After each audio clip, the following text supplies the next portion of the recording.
Every year on the same date marked in bold red ink on his calendar, Daniel made a solemn trip to the quiet cemetery where his mother rested. It wasn't just out of obligation. He genuinely felt closer to her there. The cemetery was tucked, away from the chaos of the city, surrounded by tall oak trees whose branches swayed gently in the breeze. For Daniel, it was a sacred place, untouched by the noise of everyday life. He always brought fresh flowers, roses, her favorite, and sometimes a small photo album filled with pictures of their happiest moments together. Those visits were bittersweet, but they gave him a sense of peace. This particular year, however, felt heavier than usual. As he drove toward the cemetery, the sky above was overcast, casting a gray hue over everything.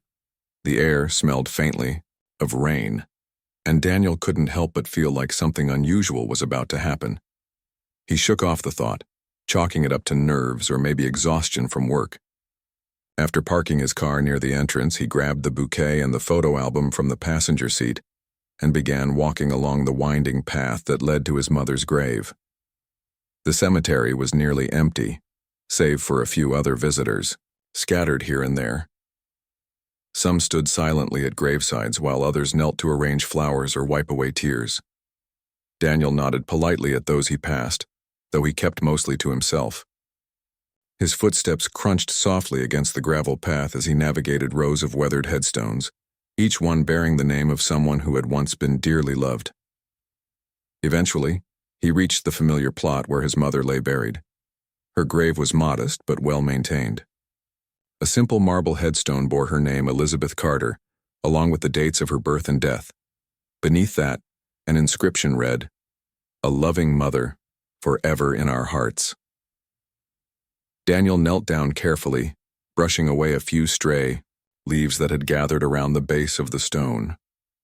Placing the roses neatly beside it, he opened the photo album and flipped through the pages slowly, lingering on certain images. There she was, smiling brightly at his graduation. There she was again, baking cookies in the kitchen, flour dusting her cheeks. Each picture brought back a flood of memories, some joyful, others tinged with sadness. As he sat cross-legged on the ground, gazing at the headstone, Daniel allowed himself to reflect on how much he missed her. Her absence still felt like a gaping hole in his life even after all these years. She had been more than just a mother. She was his confidant, his cheerleader, and his best friend. Losing her to illness had been devastating, leaving him unmoored, in ways he never anticipated. But being here, among the peaceful stillness of the cemetery, somehow helped him cope. The wind picked up slightly, rustling the leaves overhead and sending a chill down his spine. Daniel pulled his jacket tighter around himself, glancing around instinctively.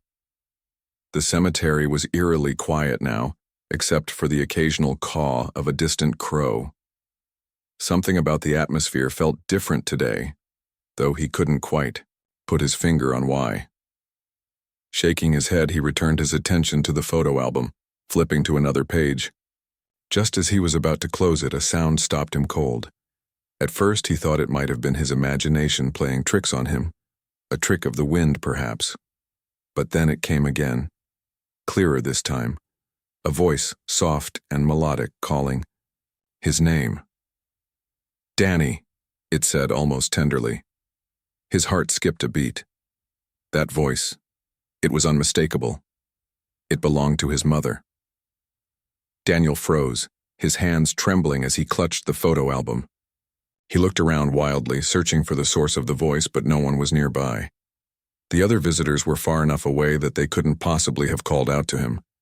And yet, the voice had sounded so real, so close, as if she were standing right behind him. Panic bubbled up inside him. Was he losing his mind? Grief could do strange things to people, he knew that much. But this felt too vivid to be a hallucination. For several long moments, Daniel remained rooted to the spot, torn between disbelief and hope. Could it really be her? Could she somehow be reaching out to him from beyond? The idea seemed impossible, yet the voice had been so achingly familiar. Gathering his courage, he stood up slowly, clutching the photo album tightly to his chest. "Mom," he called out hesitantly, his voice barely above a whisper. "Is that you?" There was no response, only the steady hum of the wind weaving through the trees. Daniel swallowed hard, trying to steady his breathing. He glanced around again, half expecting to see someone watching him from the shadows. But the cemetery remained empty, silent except for the occasional rustle of leaves. Still, the memory of the voice lingered in his mind, refusing to fade. Whatever it was, it had stirred something deep within him, a mix of longing, fear, and curiosity. With a heavy sigh, Daniel decided to stay a little longer, hoping the voice might return. He placed the photo album back on the ground and leaned forward, resting his elbows on his knees. Staring at the headstone, he whispered, "If you're here, Mom, I need to know. Please, give me a sign." The words felt clumsy and awkward, but they carried the weight of years of unanswered questions and unresolved grief. Minutes ticked by, and nothing happened. Just as Daniel was beginning to think he'd imagined the whole thing, a sudden gust of wind swept past him, stronger than before. It circled around him like a gentle embrace, carrying with it the faint scent of lavender, the same scent his mother used to wear. Goosebumps prickled his skin, and for the first time in years, Daniel felt a spark of something he hadn't dared to feel since her passing: hope. Though the voice didn't return, the experience left him shaken and intrigued. What did it mean? Was it truly his mother trying to communicate with him? Or was it merely a product of his own grief-stricken mind? One thing was certain: he wouldn't be able to let it go until he found answers. Little did he know, this was only the beginning of a journey that would lead him to uncover secrets he never expected and bring him closer to his mother in ways he never thought possible. The voice lingered in Daniel's mind long after the wind had died down. He sat there, frozen in place, staring at his mother's headstone as if expecting it to shift or change, to somehow confirm what he had just heard. But nothing moved. The cemetery was eerily still now, the kind of silence that presses against your ears and makes you hyper-aware of every tiny sound. The rustle of leaves, the distant chirping of birds, even the faint creak of his leather jacket as he shifted uncomfortably. "Danny," the voice had said. It wasn't loud or urgent, but soft, almost melodic, like a lullaby sung to soothe a restless child. His mother used to call him that when he was young, when he scraped his knee on the playground or when she tucked him into bed at night. No one else called him Danny anymore. Hearing it now felt both comforting and unsettling, like stepping into a dream where reality blurs with memory. His heart raced as he tried to rationalize what had happened. Maybe it was the wind playing tricks on him, bending through the trees in such a way that it mimicked her voice. Or perhaps stress and exhaustion had finally caught up with him, warping his senses. But deep down, Daniel knew it wasn't that simple. The voice had been too clear, too deliberate. It wasn't random noise, it was directed at him, and it knew his name. Gathering his courage, Daniel stood up slowly, clutching the photo album tightly to his chest. He turned in a slow circle, scanning the cemetery for any sign of movement. Rows of graves stretched out in every direction, each marked by weathered stones bearing names etched in fading letters. A few other visitors lingered nearby, their heads bowed in quiet reflection, but none of them seemed to notice anything unusual. They certainly didn't look like they were hearing mysterious voices from beyond. "Mom?" Daniel called out again, louder this time. His voice cracked slightly, betraying the mix of fear and desperation bubbling inside him. "Is that really you?" There was no response. Only the steady hum of the wind answered him, weaving through the branches above. Still, Daniel couldn't shake the feeling that someone, or something, was watching him. He glanced over his shoulder, half expecting to see a figure standing behind him, but the path leading up to the grave remained empty. The unease gnawed at him, making his palms sweat and his stomach churn. He decided to walk around the cemetery, hoping to find some clue, some explanation for what he'd just experienced.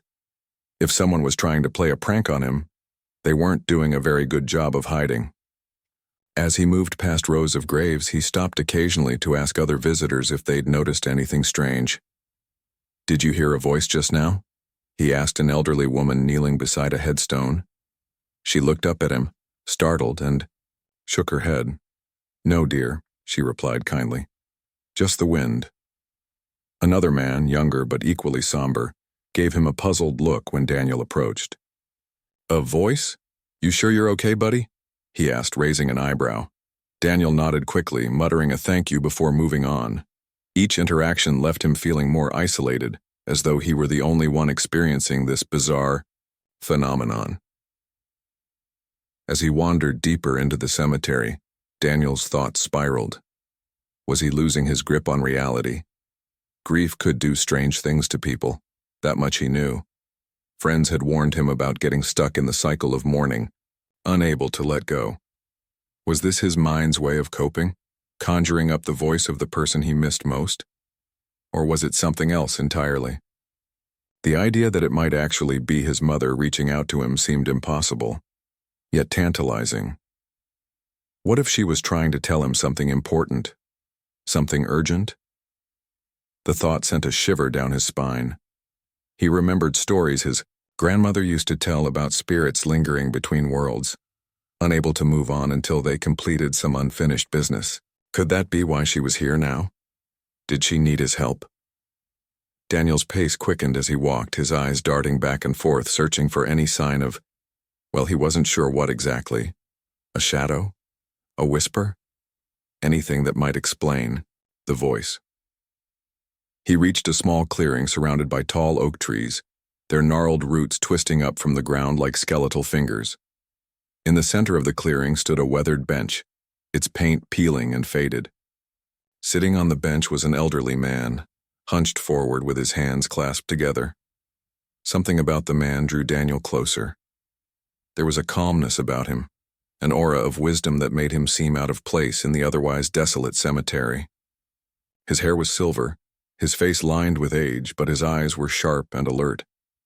Daniel hesitated for a moment before approaching cautiously. "Excuse me," Daniel began, his voice trembling slightly.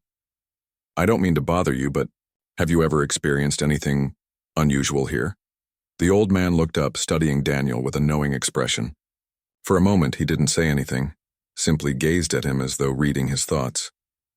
Then, with a slow nod, he spoke. "This is a special place," he said, his voice low and gravelly. "It holds more than just stones and dirt. Sometimes those we love find ways to reach us." Daniel's breath hitched. "You mean, like ghosts?" The man chuckled softly, shaking his head. "Not exactly. Call it energy, memories, echoes of the past. Whatever you want to call it, it's real enough for those who are open to it." Daniel frowned, unsure whether to believe him or not. The man reached into his coat pocket and pulled out a small, worn journal. Its cover was faded, the edges frayed, from years of use. He handed it to Daniel without explanation. "Read this," he said simply. "It might help you understand." Before Daniel could ask any questions, the man stood up and walked away, disappearing down a narrow path between the graves. Daniel stared after him, stunned. Who was he? And why had he given him the journal? Curiosity burned within him as he flipped open the book, skimming the first few pages. The entries were written by different people, each recounting their own experiences at the cemetery.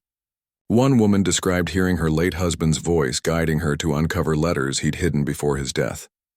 Another man wrote about seeing a glowing light hovering near his sister's grave, which he interpreted as a message of peace. Each story was unique, yet they all shared a common thread, a sense of connection to loved ones who had passed on. Daniel's hands trembled as he read, the words resonating deeply with him. These weren't just random accounts. They mirrored his own experience. Could it be true? Was his mother trying to communicate with him just like these others claimed their loved ones had done? By the time he closed the journal, the sun was beginning to dip below the horizon, casting long shadows across the cemetery. The air grew cooler, and the wind picked up again, swirling around him like a gentle embrace. Daniel clutched the journal, tightly, feeling a strange mix of hope and apprehension. Whatever was happening, he knew one thing for certain. He couldn't ignore it. Not anymore. With renewed determination, Daniel resolved to return to the cemetery the next day. If his mother was truly trying to reach him, he owed it to her and to himself to listen. The next morning, Daniel woke up earlier than usual, the events of the previous day replaying in his mind like a film on repeat. He hadn't slept well. His dreams were filled with fragments of memories and fleeting glimpses of his mother's face. Every time he closed his eyes, he heard her voice calling his name again, soft and clear, as though she were standing right beside him. By the time the first rays of sunlight filtered through his bedroom curtains, he was already wide awake, staring at the ceiling, trying to make sense of everything. He glanced at the journal lying on his bedside table, its worn cover practically glowing in the pale morning light. The stories inside had stirred something deep within him, a mixture of curiosity, hope, and fear. Could it really be possible that his mother was reaching out to him? Or was this just his grief manifesting in strange ways? Either way, Daniel knew he couldn't let it go. Not yet. There was something pulling at him, urging him to return to the cemetery and seek answers. After grabbing a quick breakfast, Daniel packed the journal into his bag along with the photo album and a fresh bouquet of roses. As he drove toward the cemetery, the same questions kept circling in his mind. What did the voice mean? Why now?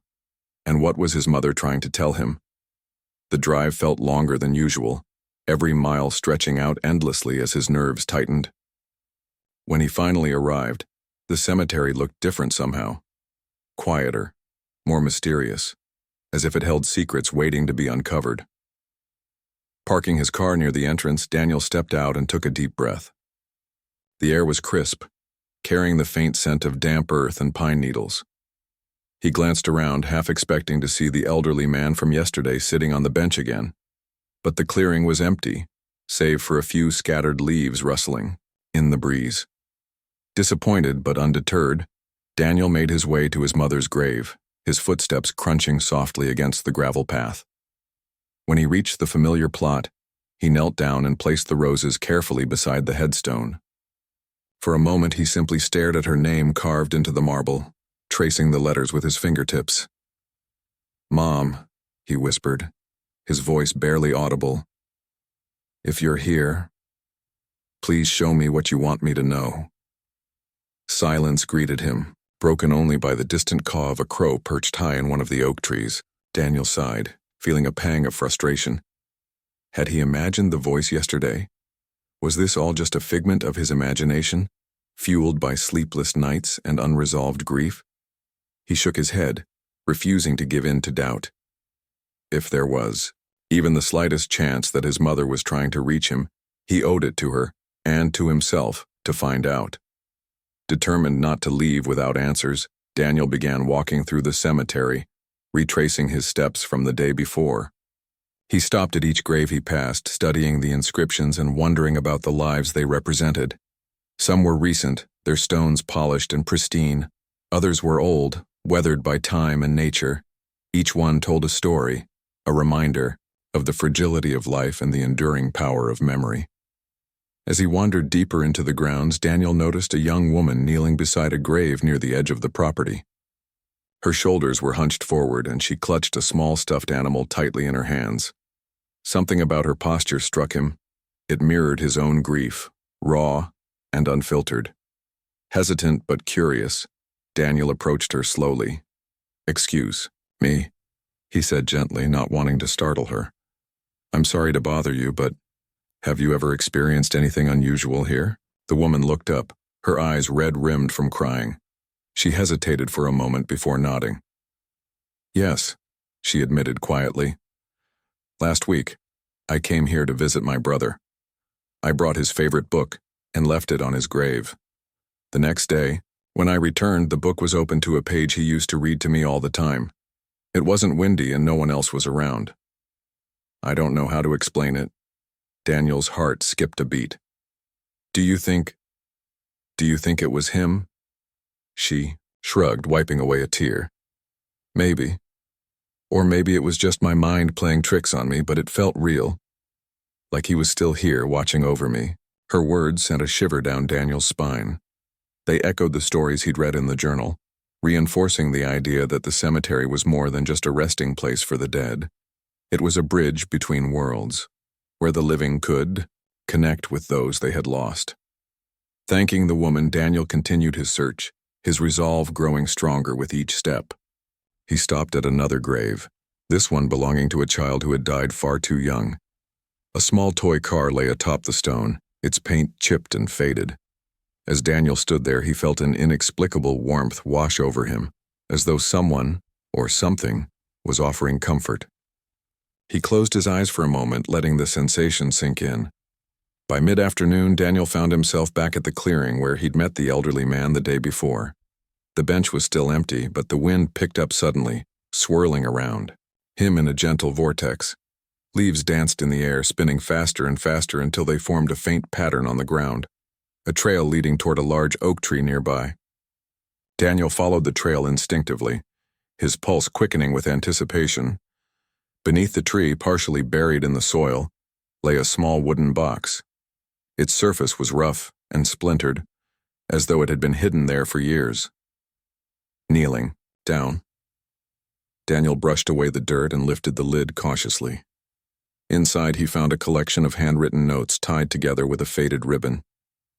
His hands trembled as he untied the ribbon and unfolded the first note. The handwriting was unmistakable.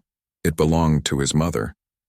Tears welled up in Daniel's eyes as he read the first few lines. The notes were addressed to him, written during the final months of her illness. In them, she expressed regrets, shared advice, and poured out her love in ways she hadn't been able to while ill. One note mentioned a key labeled attic, which she hoped would lead him to something meaningful. Daniel's heart swelled with emotion as he realized the significance of what he'd found. These weren't just random messages. They were her final gifts to him, meant to guide him toward closure. Clutching the box tightly, Daniel sat beneath the tree, overwhelmed by a flood of emotions. Grief, gratitude, and awe mingled together, leaving him breathless. He didn't fully understand how or why these notes had appeared now, but he knew one thing for certain. His mother's love was still alive, reaching across time and space to touch his life once more.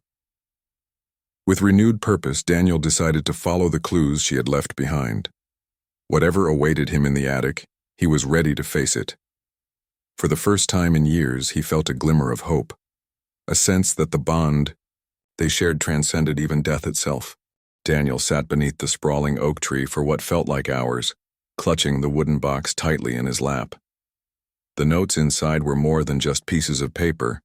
They were fragments of his mother's soul, carefully preserved for him to find. Each word carried her voice, her warmth, and her unwavering love. He couldn't help but wonder how long the box had been buried there, hidden beneath layers of soil and time. Had she known this day would come? Or was it something else, entirely, a force beyond comprehension guiding him to uncover it? As he read through the letters one by one, Daniel noticed a recurring theme: regret. His mother wrote about moments she wished she could relive, conversations she wished she'd had, and lessons she hoped he would carry forward. One note stood out in particular. It began with an apology for not being able to watch him grow into the man he'd become, for leaving too soon and for keeping secrets she feared might burden him. But then it shifted, becoming a message of pride and hope. "You are stronger than you think, Danny," she wrote, "and I am always with you, even when you can't see me." The final sentence of that note mentioned the attic key again, urging him to use it wisely.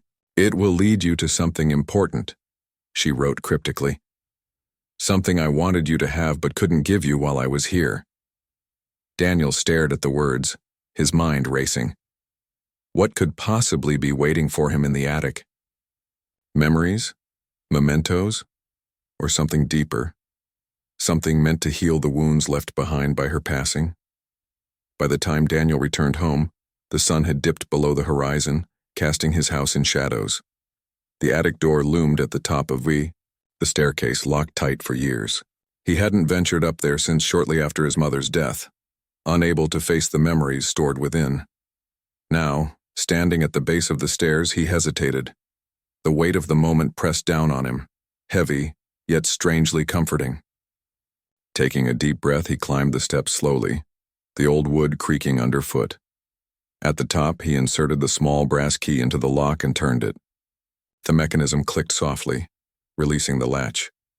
Pushing the door open, Daniel stepped inside, flicking on the light switch. Dust motes floated lazily in the beam of yellow light, illuminating shelves crammed with boxes, photo albums, and forgotten treasures. The air smelled faintly of cedar and age, transporting him instantly to childhood summers spent exploring these very same shelves. He began sifting through the contents methodically, starting with the nearest stack of boxes. Inside, he found old clothes, books, and trinkets from his youth, things he hadn't seen in decades. A faded baseball cap brought back memories of playing catch in the backyard. A cracked toy car reminded him of lazy afternoons spent building racetracks out of cardboard. Each item was a piece of his past, a reminder of simpler times before loss had shaped his world. But none of it seemed significant enough to warrant the urgency in his mother's notes. Frustrated but determined, Daniel moved to the far corner of the attic, where a large trunk sat covered in dust. Its lid was secured with rusted clasps, suggesting it hadn't been opened in years. Kneeling beside it, he pried the clasps loose and lifted the lid cautiously. Inside, he found a jumble of items wrapped in cloth and tissue paper. Carefully unfolding the first bundle, he revealed a framed photograph of his mother holding him as a baby. Her smile radiated pure joy, and for a moment Daniel felt as though she were right there with him, gazing over his shoulder. Beneath the photo lay another bundle, this one heavier and bulkier. Unwrapping it revealed a tape recorder, an old-fashioned device with buttons worn smooth from use. Daniel's heart skipped a beat. Why would his mother leave him a tape recorder? Setting it aside, he continued unpacking the trunk, discovering more photographs, handwritten letters, and small keepsakes, but nothing stood out as particularly meaningful until he reached the bottom layer. There, nestled among scraps of fabric, was a cassette tape labeled simply, "For Danny." His hands trembled as he picked it up, recognizing his mother's handwriting immediately. This was it, the answer she had promised him. Placing the tape into the recorder, Daniel pressed play, holding his breath as static crackled briefly before giving way to her voice. "Hi, sweetheart," she began, her tone soft and familiar. "If you're listening to this, it means you've found my little treasure trove. First, let me say how proud I am of you. You've grown into such a wonderful man, and I want you to know that I've been watching over you every step of the way." Tears streamed down Daniel's face as he listened, each word wrapping around him like a warm embrace. She spoke about their happiest memories together, baking cookies in the kitchen, dancing in the living room to her favorite songs, and taking long walks in the park. Her laughter echoed through the recording, filling the attic with life once more. "I know things haven't been easy for you without me," she continued, her voice tinged with sadness. "But I need you to remember that love never truly disappears. It stays with us, shaping who we are and helping us move forward. That's why I left these things for you, to remind you of where you came from and to give you strength for whatever lies ahead." She paused, and for a moment the only sound was the faint hum of the recorder. Then she spoke again, her tone lighter now. "Inside this trunk, you'll also find some mementos I saved just for you. Things I thought you might like to keep close. And Danny, don't forget to laugh. Life is too short to take everything so seriously." The recording ended abruptly, leaving Daniel sitting in stunned silence. The room felt different now, not empty or cold, but alive with her presence. He set the recorder aside and began sorting through the remaining items in the trunk, finding treasures he never knew existed. There was a scrapbook filled with newspaper clippings and ticket stubs from concerts they'd attended together. A jar of seashells collected during family vacations at the beach. Even a recipe card stained with chocolate fingerprints from one of their baking adventures. Each discovery brought a fresh wave of emotion, but it wasn't sadness that overwhelmed him. It was gratitude. For the first time in years, Daniel felt connected to his mother in a way that transcended grief. She hadn't abandoned him. She had left him a legacy of love, carefully curated to guide him through life's challenges. As he closed the trunk and turned off the light, Daniel realized something profound. His mother wasn't gone. Not really. She lived on in the stories she told, the lessons she taught, and the memories they shared. And now, thanks to the clues she'd left behind, he could carry her spirit with him wherever he went. Descending the attic stairs, Daniel felt lighter than he had in years. The journey wasn't over. He still had much to process and reflect on, but for the first time, he understood that healing wasn't about forgetting. It was about remembering and cherishing the people we loved most. The next morning, Daniel woke up feeling like a weight had been lifted off his shoulders. The attic visit and the tape recording had stirred something deep within him, a sense of peace he hadn't felt in years. For so long, grief had been a constant companion, shadowing his every move and whispering doubts into his mind. But now, as sunlight streamed through his bedroom window, he felt lighter, almost buoyant. It wasn't that the pain of losing his mother had disappeared. It never would. But it was no longer suffocating. Instead, it had transformed into something else. Gratitude. He spent the day going through the items from the attic again. This time with fresh eyes. Each object told a story. Each memory carried her voice. The seashells reminded him of their trips to the beach, where they'd build sand castles and chase waves until sunset. The recipe card brought back the smell of freshly baked cookies wafting through the house. Even the scrapbook full of concert tickets and newspaper clippings made him smile. His mother had always loved music, often dancing around the kitchen while humming her favorite tunes. These weren't just relics. They were pieces of her, carefully preserved for him to rediscover. As he sorted through everything, Daniel decided to create a small display in the corner of his living room. He placed the framed photo of them together on a side table, surrounded by some of the mementos he'd found.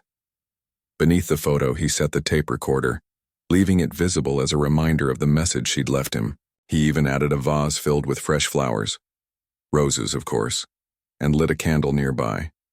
By the time he stepped back to admire his work, the space felt alive, almost sacred. It was as though his mother's presence lingered there, watching over him. That evening, Daniel sat on the couch staring at the display. His thoughts drifted back to the cemetery, to the mysterious voice that had called his name. Was it really her? Or had he imagined it, guided by the emotions swirling inside him? He replayed the moment in his mind, the softness of the voice, the way it had seemed to come from nowhere and everywhere all at once. No matter how hard he tried to rationalize it, one thing remained clear. It had felt real. Too real to dismiss as mere coincidence or imagination. Unable to shake the feeling, Daniel decided to return to the cemetery the following day. This time, however, he didn't go alone. He invited Sarah, an old friend who had known his mother well. Sarah had always been good at grounding him during difficult times, offering practical advice without judgment. When Daniel explained what had happened, the voice, the journal, the attic discoveries, she listened intently, her brow furrowing slightly. Do you think it's possible?" Daniel asked hesitantly, breaking the silence after recounting his story. "Could she have reached out to me somehow?" Sarah leaned back in her chair, tapping her fingers against the edge of her coffee mug. "I don't know," she admitted finally. "But I do believe people leave parts of themselves behind, in memories, in objects, in places that mattered to them. Maybe the cemetery is one of those places for your mom. Maybe she's still there." In a way, her words stayed with Daniel as they drove to the cemetery the next afternoon. The air was crisp, carrying the faint scent of autumn leaves. As they walked along the winding path toward his mother's grave, Daniel noticed subtle changes in the atmosphere. The wind seemed gentler, the colors of the trees more vibrant. Even the sound of their footsteps against the gravel felt softer, less intrusive. When they reached the grave, Daniel knelt down and placed a fresh bouquet of roses beside the headstone. He took a moment to trace the letters of her name with his, fingertips silently thanking her for guiding him to the attic treasures. Then, turning to Sarah, he said, "I need to try something, just stay here, okay?" She nodded, giving him an encouraging smile. Taking a deep breath, Daniel stood up and stepped back, gazing at the headstone. "Mom," he began, his voice steady despite the lump forming in his throat. "If you're here, if you can hear me, please give me a sign." For several long moments, nothing happened. The wind rustled the leaves overhead, but otherwise the cemetery remained eerily still. Daniel glanced at Sarah, who gave him a sympathetic look. Just as he was about to turn away, resigned to the idea that perhaps he'd imagined the voice before, something extraordinary occurred. A single leaf detached itself from the oak tree above and floated gently downward, landing directly on top of the headstone. It wasn't unusual for leaves to fall in autumn, of course, but this one was different. It landed perfectly centered, its edges glowing faintly golden in the late afternoon sunlight. Daniel stared at it, his heart pounding in his chest. Could it be a coincidence? Perhaps, but it felt too deliberate, too meaningful to dismiss. "Did you see that?" Daniel whispered, pointing at the leaf. Sarah followed his gaze, her eyes widening slightly. "Yeah," she murmured. "I did." Encouraged by the strange occurrence, Daniel continued talking aloud, addressing the empty air as though his mother were standing right there. "Thank you for leading me to the attic," he said. "For showing me the things you saved. I needed that. I needed to remember how much you loved me." As if in response, the wind picked up suddenly, swirling around them in a gentle vortex. Leaves danced in the air, forming patterns that seemed almost intentional. One particularly large gust swept past Daniel, carrying with it the faintest hint of lavender, the same scent his mother used to wear. Tears welled up in his eyes as he realized the truth. She was here. Not physically, perhaps, but in spirit, in energy and love that transcended death. Sarah watched quietly, her expression thoughtful. After a few minutes, she spoke softly. "You know, maybe it's not about proof," she said. "Maybe it's about connection. Your mom wanted you to feel close to her again, to know she hasn't truly left. And whether it's her voice, a falling leaf, or just the memories you carry with you, she's found a way to reach you." Daniel nodded slowly, letting her words sink in. She was right. It didn't matter whether science could explain the voice or the wind or the glowing leaf. What mattered was the bond they shared, a bond that couldn't be broken, not even by death. His mother had given him exactly what he needed: reassurance, closure, and a renewed sense of purpose. Over the next few days, Daniel began making plans to honor her memory in new ways. He started volunteering at a local charity she had supported, organizing fundraisers and community events. He also reached out to old friends and family members, sharing stories and photos of her life. In doing so, he discovered that others had been holding on to their own cherished memories of her, keeping her spirit alive in their own lives. One evening, as Daniel sat in his living room flipping through the scrapbook, he came across a note tucked between 2 pages. It was written in his mother's handwriting and addressed to him. The message was simple but profound. "Life is a gift, Danny. Don't waste it grieving. Live fully, laugh often, and love deeply. That's how you'll keep me with you." Tears blurred his vision as he read the words over and over again. She was right. Grief was natural, but it shouldn't define him. Her love was meant to inspire him, to push him forward, not hold him back. With newfound determination, Daniel vowed to live the kind of life she would have wanted for him, one filled with joy, kindness, and purpose. From that day on, Daniel visited the cemetery regularly, not out of obligation, but out of gratitude. Each time he brought something meaningful, a flower, a letter, or simply a story to share. And though he never heard her voice again, He didn't need to. Her presence was everywhere, in the laughter of friends, in the warmth of memories, and in the quiet moments when he felt most at peace. His mother's love had bridged the gap between worlds, reminding him that while endings are inevitable, connections endure forever.